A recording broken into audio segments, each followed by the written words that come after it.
The streets of the bustling chocolate kingdom, known as Confectionaria, are always filled with excitement, especially when two of its most powerful families, the KitKats and the Cadburys, go head-to-head.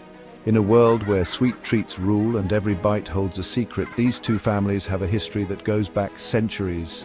The rivalry, once playful, has transformed into something more intense, more personal, and ultimately more dangerous.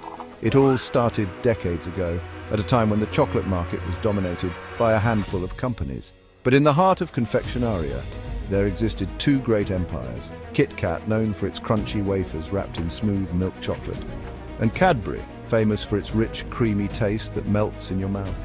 Both companies were family-owned, and their influence on the world of confectionery was unparalleled.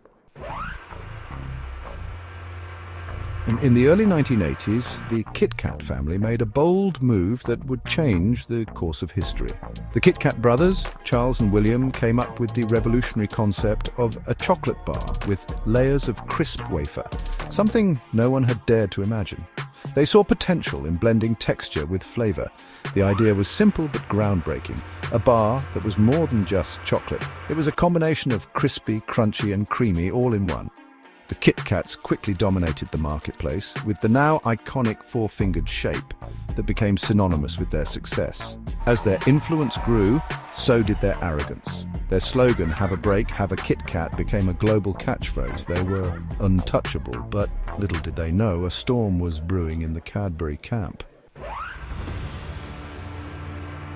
Cadbury was a giant in its own right, known for its rich history and the legacy of their secret chocolate recipe passed down through generations. But as KitKat's rise continued, something in the Cadbury family began to change. The Cadburys, once content with being the king of creamy chocolates, felt a growing resentment toward KitKat's increasing dominance. Matthew Cadbury, the current patriarch of the family, a man who had spent years perfecting the Cadbury formula, felt that the KitKats were undermining everything he had worked for. The KitKat's wafer bars were the perfect contrast to the smooth, velvety chocolate Cadbury had mastered. But it was this very contrast that irritated Matthew. His family's legacy was being overshadowed by KitKat's innovation, something they felt was a betrayal to the art of chocolate making. Matthew Cadbury: "I've spent years perfecting this recipe, and now they've turned chocolate into a snack. A simple break. A break from what? A break from tradition?" This bitterness, this hatred would ignite a fire that would burn through both families for years to come. The first battle in the war began in the early 1990s. The KitKats, in their relentless quest to dominate the chocolate world, launched a series of aggressive marketing campaigns. Their ads, colorful and playful, showcased their innovation, showing people around the world how easy it was to break off a finger and enjoy the crispness of a KitKat bar. But Cadbury wasn't about to let their legacy fall to the wayside. They launched their own campaign, one that would strike at the very heart of KitKat's empire. "Cadbury, not just chocolate, but an experience," the slogan read. The message was clear. Cadbury wasn't just about a quick snack, it was about indulgence, about richness, about quality. The rivalry was now public, and the world was watching. The candy aisles were filled with ads, posters, and billboards, each company trying to outdo the other. The battle lines had been drawn. As the years went by, things started to get darker. It was no longer just about chocolate, it was about power, control, and legacy. The KitKats had become more and more ruthless in their tactics. They introduced a series of new flavors, hoping to capture every taste imaginable: green tea, mango, caramel, even mint. They expanded into countries where Cadbury had once reigned supreme. But it was in the shadows that the most dangerous games were being played. Rumors began to swirl that KitKat had hired top spies to infiltrate Cadbury's operations. There were whispers of stolen recipes, sabotaged production lines, and even corporate espionage. The most infamous incident occurred when Cadbury's top-secret chocolate blend went missing from their factory. The Cadburys were furious. Matthew Cadbury stormed into a board meeting, slamming his fist on the table. "Matthew Cadbury, this is no longer a war, this is personal." As it turned out, a former Cadbury employee had been caught selling secrets to KitKat, but the damage was done and the distrust between the two families had reached an all-time high.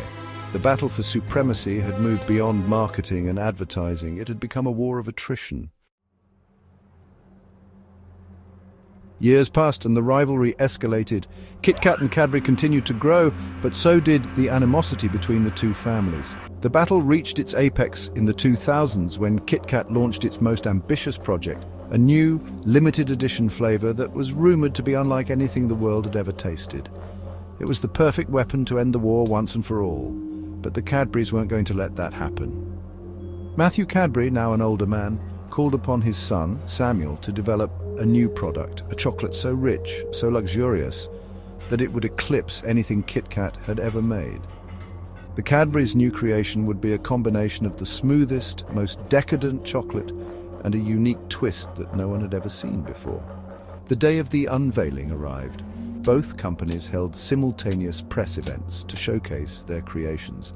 The world watched as the KitKat family revealed their new flavor, a chocolate bar with a surprising kick of chili. It was bold, unexpected, and it would surely shake the foundation of the chocolate world. But Cadbury, not to be outdone, unveiled their own creation, an exquisite dark chocolate with an infusion of rare exotic fruits. The rich, velvety chocolate melted on the tongue, leaving a complex aftertaste that was nothing short of divine. As both families watched each other's reveals on live television, there was a palpable silence. This wasn't just a rivalry anymore, it was a culmination of everything they had fought for. In the years that followed, both KitKat and Cadbury would continue to thrive, but neither could claim absolute victory. The rivalry, though still alive, had become a legend, a story passed down from one generation to the next. But behind the sweet exterior of these iconic brands, there remained an unspoken truth. The war had changed both families. The KitKats, now more guarded and wary of outsiders, had lost their once carefree spirit. The Cadburys, though still revered, had become obsessed with staying ahead, forever chasing an elusive sense of perfection. And so in the heart of confectionaria, the battle rages on. The rivalry between KitKat and Cadbury has never truly ended. And with each new flavor, each new campaign, the legacy of their conflict continues to shape the chocolate world. In the end, the question remains, who will truly come out on top? The answer lies not in the taste of chocolate, but in the hearts of those who consume it. For the KitKats and the Cadburys, the war is far from over. The camera pans out as we see the two families standing on opposite sides of the vast chocolate kingdom, their eyes locked in a silent challenge. In the background, the sweet scent of chocolate fills the air, but it is thick with tension. A constant reminder that in the world of confectionaria there is no such thing as peace, only sweet, bitter rivalry.